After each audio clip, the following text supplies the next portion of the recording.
Sebenarnya kalau ditanya manfaat menyusui, menyusui itu adalah salah satu rangkaian dari fungsi reproduksi seorang perempuan. Ketika mereka mulai haid, lalu mereka mulai hamil, lalu mereka mulai melahirkan, rangkaian berikutnya adalah mereka menyusui. Gitu. Jadi sebuah rangkaian yang tidak bisa dipisahkan. Secara kodrati dan biologis memang tubuh perempuan didesain untuk melakukan fungsi-fungsi ini. Dan menyusui tersendiri secara studi riset banyak yang menunjukkan bahwa melindungi banyak penyakit dalam jangka pendek maupun jangka panjang. Buat anak yang disusui dan buat ibunya yang menyusui. Secara jangka pendek, seorang bayi atau anak yang disusui itu akan terlindung dari berbagai penyakit-penyakit, misalkan nih ya, obesitas, diabetes, karies pada gigi, apalagi bahkan stres pada anak, dan banyak sekali penyakit-penyakit lainnya ya, kayak infeksi telinga atau konstipasi, susah buang air besar, itu tuh bisa berkurang banyak kalau anak disusui. Pada ibunya juga seperti itu.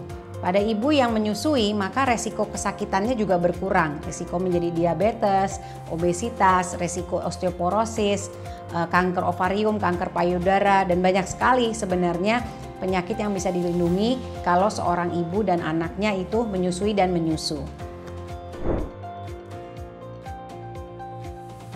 Air susu ibu sendiri merupakan cairan hidup. Kenapa disebut cairan hidup? Karena dia berubah setiap saat, setiap waktu. Disusuin satu bayi aja nih, saat ini dia nyusu, menit pertama itu keluarnya beda dengan menit-menit akhir ketika bayinya menyusu.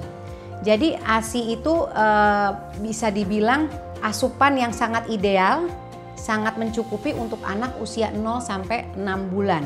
Karena di dalamnya ada banyak sekali anti-infeksi untuk meningkatkan imunitas, dan takarannya pasti cukup, karbohidratnya, lemaknya, semua. Proteinnya tuh pasti cukup sesuai takaran, sesuai kebutuhan anak.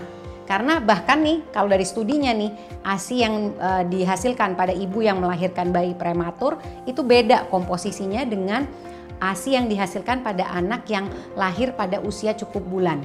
ASI itu memberikan manfaat spesifik untuk satu anak, per anak itu beda-beda sesuai kebutuhan anak. Ibunya sakit, ASI-nya akan mengandung antibodi supaya anaknya nggak tertular sakitnya.